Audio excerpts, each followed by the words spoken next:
voice. So what doing in the House at this very critical time? Engaging with one party. You know, so I think they actually forced... He said yet to be confirmed. So. Yes. So I'm saying, that's why I didn't put it. I said a senior member. I didn't put it because once it is confirmed, I can put up a name. Yeah. Absolutely. You know, so I'm saying that they have put him in a conflict with his boss, which is unacceptable.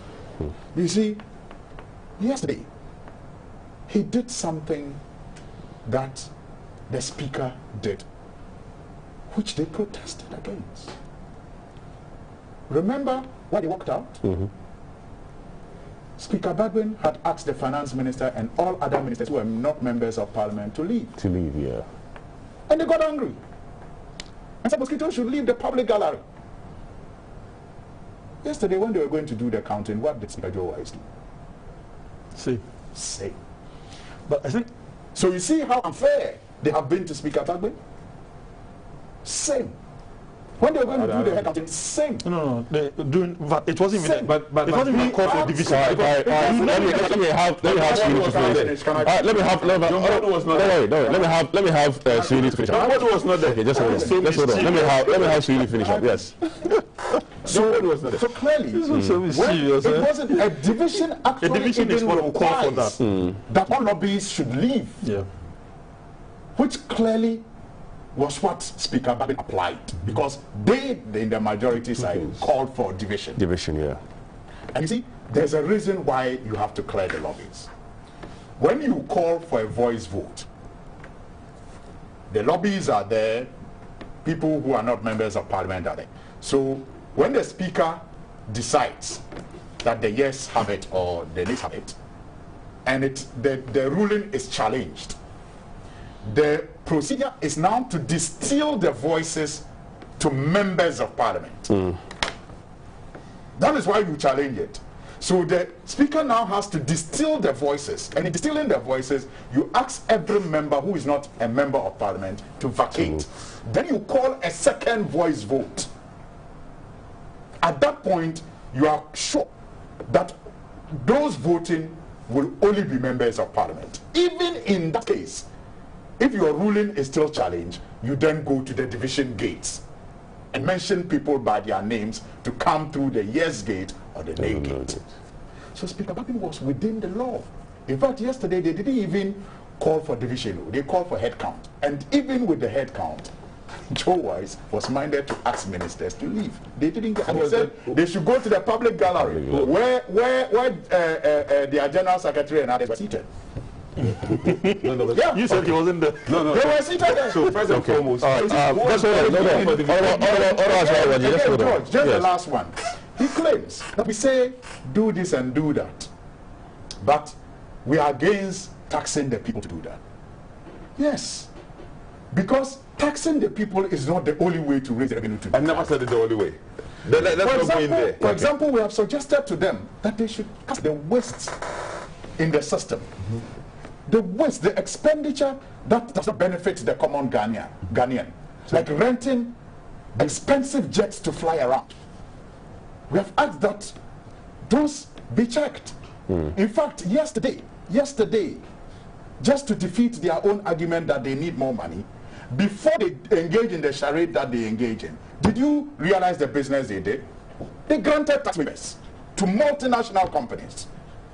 That's what they did. It doesn't make sense. They granted tax waivers, and you claim you want revenue money. They granted tax waivers before they engage in that charade. So when they tell you that they want tax revenue, no, they want to burden the already burdened Ghanaian. Because tax revenue was waived yesterday to multinationals before they even engage in that charade. Now that we have the earlier decision reversed, what's going to be the minority's position? It hasn't been reversed. You see? Still, the budget has been rejected. They claim to be supporting you.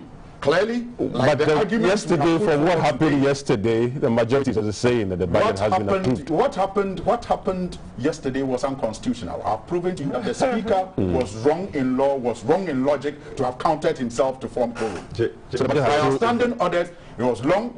They did not have the required number to take a decision. So the budget is still rejected? The budget is rejected. Based on your position as a minority? By the minority? We will only tolerate a revised budget. The budget was rejected by the minority? Yes. No, it's rejected by the House. By the House? Yes. It's the same House also that worked yesterday. But yesterday they had quorum to have business. Yes. But they did not have the quorum to take a decision. They had a quorum to conduct business, but they did not have a quorum to take a decision. The speaker, the person who was presiding, cannot be counted to be part of a quorum. That is what our standing order says. Order 48 is clear on that. What if the majority goes ahead with what has been approved yesterday? How are they going to do that? Variously on committee meetings of which you expected Every committee is made up of equal numbers. How are they going to do that? Yeah, they will. So what are you going to do then? Well, the rest of the days will tell. That is why they in government must be concerned of the stalemate. Because it is not in the interest of government. They must lower their ego. So support us. Let's talk. They must lower their ego I'll come to you. and engage on terms that are agreeable by all. Because it is not in our interest as a people to allow this stalemate to prolong. Because it is dangerous for democracy. That's true. It is very dangerous, as especially the people in government should know that better. That when you allow a stalemate to prolong, you give adventurous, very naughty ideas. So they must lower their ego and come to work with agreeable terms. And the minority throughout has not been unreasonable. We have simply reflected the wishes and views of the Ghanaian people. And we are saying incorporate those views in the budget. In fact, our proposal has not even been a categorical rejection of the levy. What we have called for is that shelve it, do a roadshow if necessary, engage all stakeholders, engage the Ghanaian people, find what is agreeable. For example, what percentage is agreeable, what services should be targeted, and what the benchmark or the threshold should be. I had a market. I had in a mid-year. I had Honorable market says that we will reduce to 1.5. Is that not enough? It is not agreeable. That's not what the people of Ghana are asking for. And we told them that at our negotiations yesterday, that 1.5 is simply insignificant. Again, 1.5, what is the threshold? Still 1 million? That is still what people are complaining about. You don't want to 1.5 on which transactions? Clearly not defined. All transactions, taxing capital, so if I'm transferring, or taxing even tax. If I'm going to pay GRA tax, and I have to do it tomorrow, you tax it. The tax that I'm paying, I have to be taxed. I mean, all of this have to be defined. So that is why we are saying, shelve it, go around the country. Why are you even putting it on the common Ghanaian? Why not the big telecommunication companies that are benefiting from the infrastructure that we have set up? Let the Ghanaian people discuss this and find an agreeable way of applying this law. Then you will resubmit it to Parliament either through a mid-year budget or next year's budget. And we will consider. We are not being unreasonable. Moving on. Yeah, because we really need everybody on board on this. Exactly. Yes. It's Ghana first. If somebody is displaying ego, it takes an ego man to see it. It takes an ego man to see someone displaying ego. You see, I don't want to fight you. I mean, with positions, how do we make progress? At a level of ego, you see it. It takes two to fight. I don't want to fight you. Nobody's fighting anybody here. No, there are certain words that you use that I could use something that would be MPP and DC. I don't want that. Okay. I want his support. Okay. I want you to understand that why you're saying some of them make some sense, some of them I don't agree. Okay. Okay? Yeah. Because I believe that you want the minister to go on the roadshow and do consultations. He said, I want to start with you. And you say no. And you come and tell Ghanaians to do it. You are representing me. The post-budget workshop you had in Ho, was the finance ministry there? Yes, representatives were there. Okay, yes. And you're not able to iron out some of these things? Well, we raised all those issues there, but they just chose to ignore. In fact, what did the finance minister say? In fact, it was around that same time, because he was attending the whole the Volta region fair. Yeah. And when he was asked by journalists, what did he say? He has a way of getting around. So my point is my point is very the arrogance of it. No, my point. Don't see the arrogance. That's it. Don't see it. That was it. My brother, refuse the to say arrogance it. of it. He has a way of getting around it. Getting around you who? see, that is the problem. How? What is the way? You see, that's the problem. Right now, you are sitting here making a whole lot of argument. Reduce the waste. Do you think I disagree with you? I don't. Okay. Waste has to be reduced. Go and take the public account. Yeah.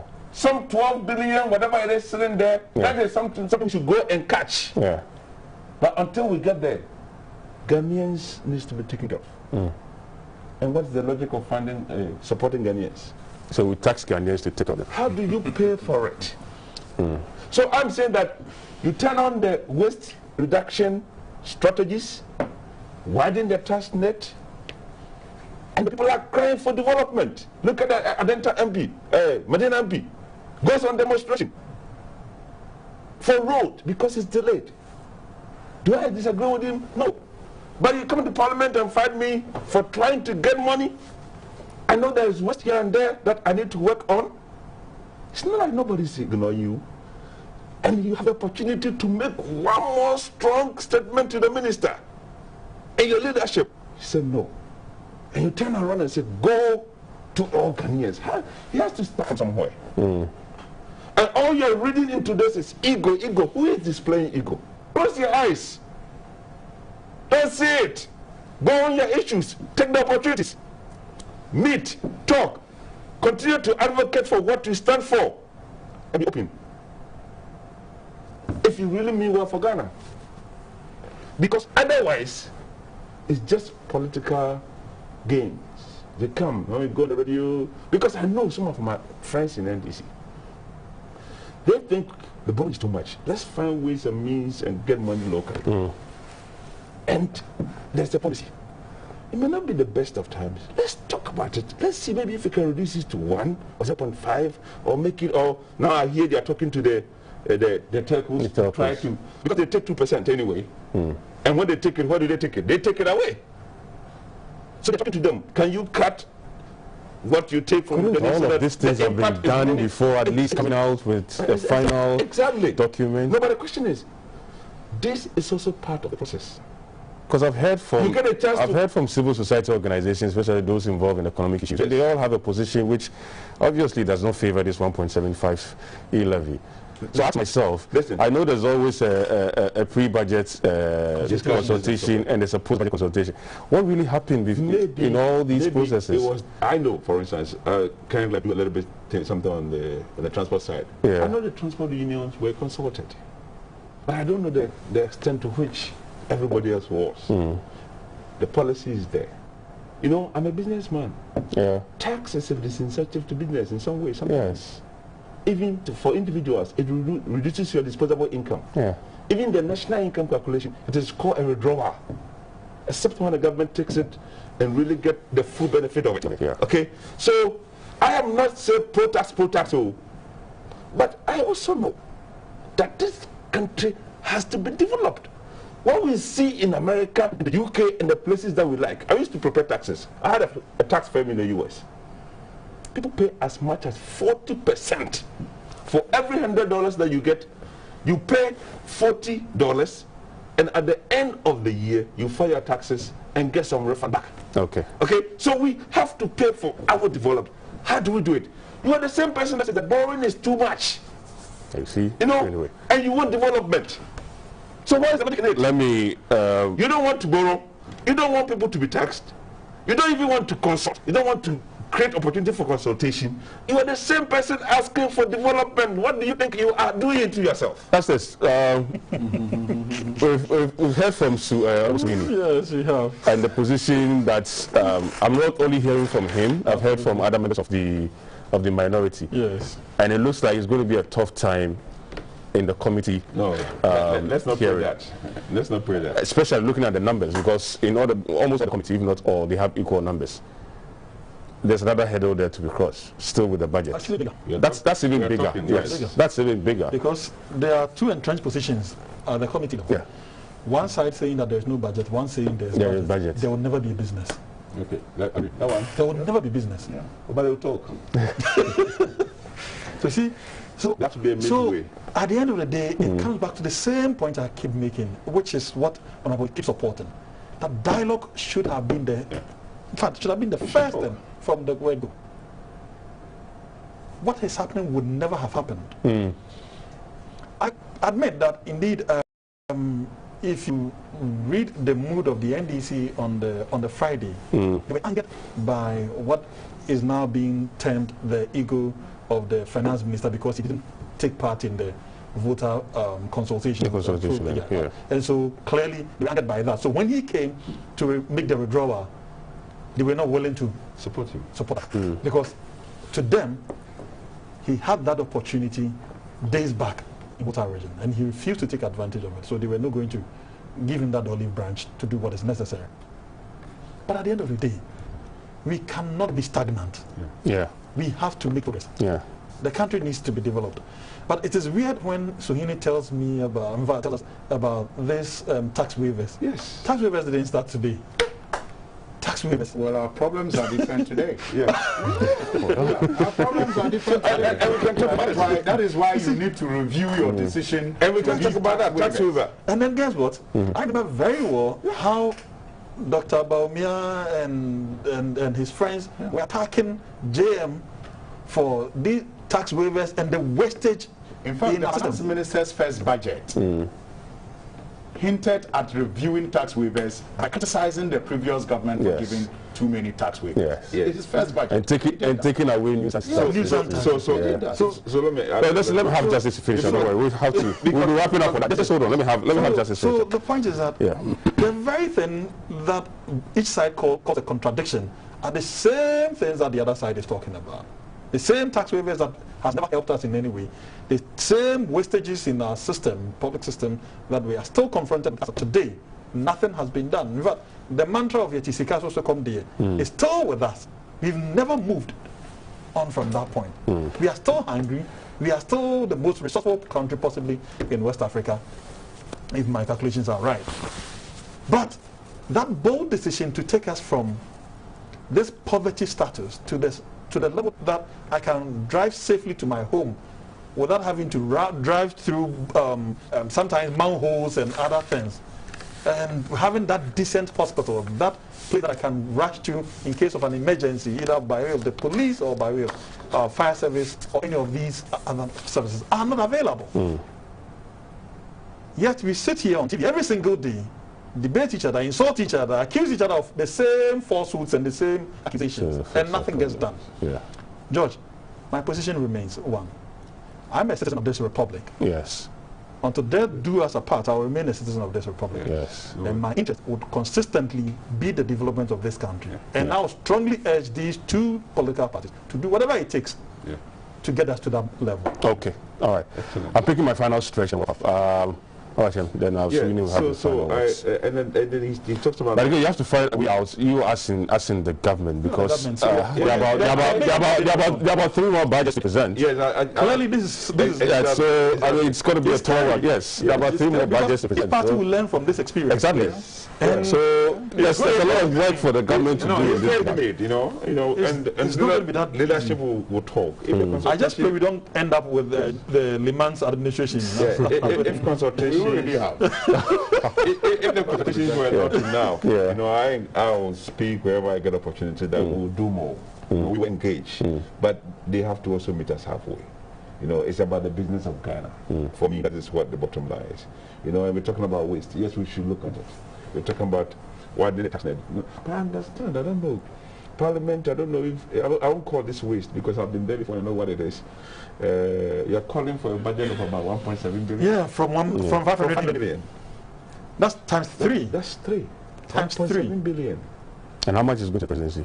It's I think about 30 almost. Whatever, I don't know. No, the president is taking close to $500 million. Yes. Okay. That's so almost the same amount that the U.S. president takes. Okay. So let's look into so senseless. Senseless. No. I don't think so. $500 million for the economy. Let me tell you. For 30 million population. This one, let me advise you. You are the lawyer. You should be advising on legal issues. But this one, let me advise you.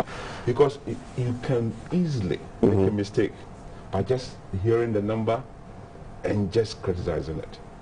Let's just take a look at it and see what is in it.